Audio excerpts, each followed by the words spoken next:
Selamat datang di Pomet Podcast Media. Sebelumnya kenalin, gue Naila sebagai host. Gue Eki, gue sebagai co-host di podcast ini. Jadi pada podcast kali ini kita pastinya bakal bahas topik yang menarik banget nih. Dengan judul podcast, Scrolling Tanpa Henti, apakah media sosial bikin kita makin insecure? Nah, di era digital saat ini pastinya kita sering banget gak sih pakai platform yang kayak TikTok, X, Instagram untuk berinteraksi dan mengekspresikan diri kita. Tapi apakah justru malah kebiasaan ini tuh malah menurunkan rasa percaya diri kita? Gimana sih komentar orang tentang kita? Dan atau apakah body positif yang berkembang di media sosial ini justru malah membantu kita untuk menerima apa adanya? Ya bener banget nih, gue setiap kali scroll TikTok atau Instagram ada aja standar kecantikan yang muncul, baik itu mulai influencer, artis atau sebagainya. Dan juga iklan juga bilang bahwa kita tuh harus sempurna. Tapi di topik kali ini kita akan bahas body positivity yang bisa ditanggapi oleh narasumber. Nah, langsung aja kita undang narasumber Ketiga narasumber kali ini, silakan masuk. Halo.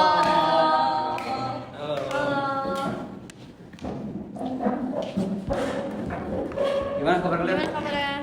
Baik sih, alhamdulillah. Aman kak hari? Aman. Cuma tugas-tugas balik aja. Iya sih benar. Jadi boleh kenalin diri dulu masing-masing. Gue Muhammad Dwi Fariza dari Universitas Pembangunan Jaya. Halo, kenalin, aku David Wildan Firmansyah. Aku juga dari Universitas Pembangunan Jaya. Halo semua, aku Bella Putri Madani, aku dari mahasiswa Universitas Pembangunan Jaya. Udah denger belum topiknya tadi? Belum kan? Ulang. Boleh. Iya. People ya guys. Nah, jadi topik kali ini gua sama Naila akan bahas tentang body positivity yang tadi udah sempat gua highlight sama Naila. Nah, menurut kalian di media sosial ini justru mendorong kita ke arah body positivity atau malah bikin kita makin insecure? Untuk menanggapi persoalan ini, menurut kalian gimana? Kalau menurut gue ya, sekarang tuh anak-anak Gen Z ya terutama ya, suka ngikutin influencer-influencer yang tubuhnya bagus, kulitnya mulus, paling cantik, dan bikin mereka tuh pengen seperti itu. Terus juga pressure mereka yang disuruh tampil sempurna di media sosial itu yang bikin diri dia tuh untuk maksain ikutin influencer-influencer itu gitu. Berarti dia itu terlalu memaksakan. Iya. Tapi di sisi lain ada juga gerakan body positivity yang memamerkan bentuk tubuh mereka untuk kita tuh harus menyayangi diri kita sendiri. Kita juga tidak harus mengikuti standar dari media sosial itu sendiri kan. Jadi yang penting kita lebih sayang diri sendiri aja sih sebenarnya. Oke, kalau menurut gue sendiri ya, media sosial kan bisa disebut sebagai pedang bermata dua nih. Tergantung kita menggunakan sosmed itu tuh kayak gimana, terus kayak memilih konten-konten yang kita lihat dan kita pilih untuk kita ikuti. Jadi intinya itu tergantung sama kita, bagaimana kita lebih bijak dalam menyaring informasi di sosial media dan menggunakan media sosial untuk membangun citra diri yang lebih sehat gitu sih. Nanti harus milih-milih dulu kali ya. Iya benar, pinter-pinter milih aja sih. Benar-benar. Nah, mengingat juga pengguna media sosial ini yang bergantung banget sama konten dan informasi yang kita pilih sama kita ikutin. Plus juga pentingnya nyaring informasi dan bangun rasa percaya diri yang sehat. Menurut kalian sendiri nih, apa sih tekanan buat terlihat sempurna di media sosial lebih kerasa oleh Gen Z dibandingkan dengan generasi sebelumnya? Kalau iya, menurut kalian apa yang bikin hal itu terjadi? Mungkin kalau apa yang bikin hal itu terjadi tuh karena di anak-anak Gen Z ini lahirnya tuh berbarengan sama media digital sama karena tuh dari dulu tuh dia tuh sudah dikasih handphone, udah dari kecil udah bisa lihat Instagram. Iya, sekarang ya banyak banget ya kayak gitu. Tuh udah nonton YouTube dan dari kecil tuh berarti dia udah ngikutin beberapa influencer yang bikin dia tuh pengen seperti itu. Gitu. Nah, tekanan untuk terlihat sempurna sendiri dari Gen Z tuh dibandingkan generasi sebelumnya itu sangat dirasakan ya, karena Gen Z sendiri main media sosial dari yang dibilang dari udah dari kecil, terus mereka tuh butuh validasi buat diri mereka, jadi dia saling memamerkan, terus kita saling menunjukkan bahwa ini loh diri kita, ini loh mereka, dan kita tuh saling bersaing gitu loh. Jadi kayak kita tuh ada yang insecure, ada yang merasa percaya diri, ada juga yang merasa tuh Iya. ini buat perlombaan juga Beda-beda buat juga iya, sih masing-masing. tergantung kita gimana nanggepinnya aja sih sebenarnya. Balik lagi menanggapinya gimana? Iya. Oke, kalau menurut gue sendiri, Gen Z itu memiliki potensi lebih sih, tekanan lebih untuk sempurna di media sosial karena exposure terhadap konten idealnya nih yang membuat dia merasa banding-bandingin diri dia dengan influencer atau orang-orang di sosial media yang lebih di atas dia, jadi dia kayak merasa dirinya itu rendah di padahal tuh sebenarnya enggak, karena menurut aku kecantikan itu realistis guys, dan kecantikan itu beragam, jadi enggak seharusnya kita merendahkan atau insecure terhadap orang-orang yang di sosial media. Jadi ya kita harus menyadari mereka kalau misalnya citra diri di sosial media tidak selalu sama dengan citra diri di dunia nyata gitu sih. Bener sih, menurut gue sih gak usah terlalu FOMO sih menurut gue. Benar. Mending dari jadi diri kita sendiri aja. Benar, terus jangan ikutin atau menanggapi omongan orang-orang lain gitu yang bikin kita down, Benar. insecure gitu Itu sih. ngaruh jangan. banget sih. Iya. Benar. Nah, kan Gen Z ini termasuk generasi pertama yang tumbuh dalam dunia yang hampir sepenuhnya digital yang udah tadi masing-masing kalian bilang. Nah, ada data, menurut laporan dari Pew Research Center tahun 2022, sekitar 95% remaja di usia Gen Z memiliki akses ke ponsel pintar dan sekitar 45% dari mereka hampir selalu online. Instagram, X, dan TikTok. 3 platform itu yang menjadi sering banget untuk diakses untuk berkomunikasi, mengekspresikan diri, dan yang paling penting untuk membentuk identitas diri. Tapi menurut kalian sendiri, apakah media sosial ini lebih membantu kita merasa percaya diri atau justru malah memicu rasa insecure? Kalau aku sih jujur ngerasa insecure ya, karena yang aku lihat tuh dari teman-teman aku tuh mereka tuh udah pada kayak badannya bagus, terus juga penampilannya oke, jadi bikin diri kita tuh ngerasa insecure gitu loh. Jadi kayak kok dia udah kayak gini ya, kita tuh masih ngestak di sini aja gitu loh. Ya menurut gue lu kan aja sih. Iya. Tapi jangan terlalu over gitu ya. Jadi kepedean. Iya. Lu gimana, Bit?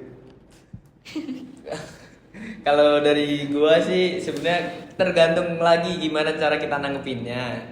Kalau dari gua sendiri ya gua mengikuti aja sih sebenarnya. Kalau misal emang teman-teman kayak gini ya gua harus bisa ngimbangin lah. Masa kita harus ketinggalan sama yang lain? Ya pokoknya bisa mungkin gua harus ngimbangin yang lain aja sih sebenarnya. Ngikut aja FOMO, tapi gua nggak FOMO banget gitu loh. Oke, paham. Kalau Paham kalian? sih. Oke, kalau menurut aku ini kan yang aku bilang tadi juga di awal, kalau media sosial itu bisa disebut sebagai pedang bermata dua nih, yang artinya itu kayak di satu sisi media sosial bisa mengekspresikan diri kita bagaimana di media sosial, dan di satu sisi lagi media sosial tuh berpengaruh untuk menampilkan citra diri yang lebih sempurna gitu kan. Jadi ya tumbuh dengan media sosial merasakan tekanan lebih besar. Penting bagi mereka nih untuk menyadarkan bahwa media sosial hanya ekspektasi aja, jadi kayak bukan realitas, membangun hubungan yang sehat dengan media sosial dengan fokus pada positif dan koneksi yang nyata. Dan itu tuh merupakan kunci untuk menjaga keseimbangan dan menghindari dampak negatifnya gitu sih. Lebih bijak aja gitu ya. Iya, Mulai media sosial sekarang. media. Dia tergantung media sosial tergantung insecure atau body positivity-nya itu kayak tergantung cara kita menggunakan media sosial Iya, itu. benar-benar. Nah itu kan tadi kan media sosial yang kalian akses kan ada X, Instagram, sama TikTok ya. Nah ternyata ketiga media sosial itu ada tingkatan pendidikannya. Menurut Good Stats, pengguna media sosial X itu lebih unggul dibanding yang lainnya. Jadi itu ada juara 1 tuh ada X, juara 2 itu ada YouTube, juara 3 itu ada Instagram, juara 4 itu ada Facebook, juara yang terakhir ini ada TikTok. Jadi ini dinilai dari tingkat persentase orang yang pendidikannya rendah, menengah, dan tinggi. Nah, menurut kalian ini sebagai Gen Z nih, tentang adanya peningkatan kayak gini, kalian menanggapinya gimana nih? Apalagi kan menanggapi tentang body positivity ini. Tuh, itu gimana? Kalau dari gua sendiri, kalau dari X emang gua akuin orang-orangnya tuh yang pengguna X kebanyakan emang orang-orang dewasa, cara pikirnya pun udah beda dari TikTok. Dari TikTok sendiri cara komennya pun kebanyakan kalau misal ada hal jelek aja dikit kayak orang-orang sempurna lah intinya kayak itu tuh pasti dihujat gitu loh. Beda sama komenan orang-orang yang emang kayak sempurna banget, terus kayak Jeffrey Nicole sendiri kan tahu loh. Itu Jeffrey Nicole aja kalau misal ngepost nih itu pasti dikomenin sama cewek-cewek yang cantik-cantik, beda sama orang-orang yang jelek gitu loh. Terus tadi yang ketiga apa? Begitu ada Instagram. Instagram. Kalau Instagram sendiri itu mungkin peralihan dari Facebook sih menurut gue. Kalau Benar. sekarang Facebook kan udah jarang ya gunain. Itu aja sih. Kalau dari gue sih dari TikTok ya. Kalau dari TikTok tuh lebih banyak anak kecilnya yang bermain TikTok sekarang, karena yang gue lihat aja di rumah gitu, keponakan gue tuh rata-rata pada scroll TikTok gitu loh. Terus Sama sih. komen-komenannya juga tuh banyak orang-orang yang gimana ya, mulutnya tuh pada nggak bisa dijaga gitu, jari-jarinya. Benar banget sih. Iya. Terus juga kalau dari X tuh lebih apa ya, konten yang berita kali ya. Benar. Soalnya update banget, terupdate banget kalau masalah di X tuh. Iya. Terus kalau misalnya di Instagram tuh, mungkin lebih banyak selebgram yang konten-konten tentang produk dia atau skincare dia sih. Endorse gitu Iya, ya. endorse gitu sih. Kayak kalau menurut aku sih TikTok sama Instagram tuh emang lebih visual ya, untuk punya potensi untuk lebih besar menampilkan berbagai macam tubuh atau bentuk. Dan ini penting nih untuk menantang standar kecantikan yang sempit dan membantu para Gen Z menemukan prestasi diri atau presentasi diri yang lebih beragam. Tapi menurut aku juga nih, X juga memiliki potensi untuk mendukung body positivity nih, karena dengan menampilkan cerita-cerita inspiratif dan orang-orang yang menantang standar kecantikan yang konvensional gitu. Wah, jadi ternyata media sosial bisa punya peran penting juga nih terhadap body positivity. Benar nggak sih? Bener banget. Ini tuh juga nunjukin kalau media sosial ini tuh sebenarnya alat yang sangat kuat ya. Terlebih lagi di era digital saat ini. Di satu sisi memang bisa ada tekanan untuk terlihat sempurna, tapi di sisi lain platform kayak Instagram, TikTok, bahkan platform X yang disebutkan tadi, hal ini juga mempunyai potensi besar untuk menjadi ruang bagi body positivity dan representasi diri yang beragam. Semua itu bergantung gimana kita menggunakannya dan bagaimana kita bisa memilih konten yang menginspirasi, bukan yang menekankan kita untuk selalu mengikuti standar kecantikan yang gak realistis. Berarti balik lagi dengan cara penggunaan masing-masing gitu. Iya Iya. benar. Iya. Jadi ya kita yang nentuin kita nge-scroll TikTok ini atau media sosial tuh kayak harus insecure atau membangun body positivity itu kayak tergantung kita menggunakan media sosialnya. Iya. Gitu. Iya. Oke, mungkin segitu aja pembahasan topik kali ini. Makasih banget nih buat diskusi yang bermanfaat hari ini. Iya. Benar-benar Kita udah keren. sama-sama lihat gimana media sosial punya dua sisi. Nah, di satu sisi ada tekanan yang buat terlihat sempurna, dan di sisi lain itu ada peluang besar buat bikin perubahan positif lewat body positivity dan representasi diri yang lebih autentik.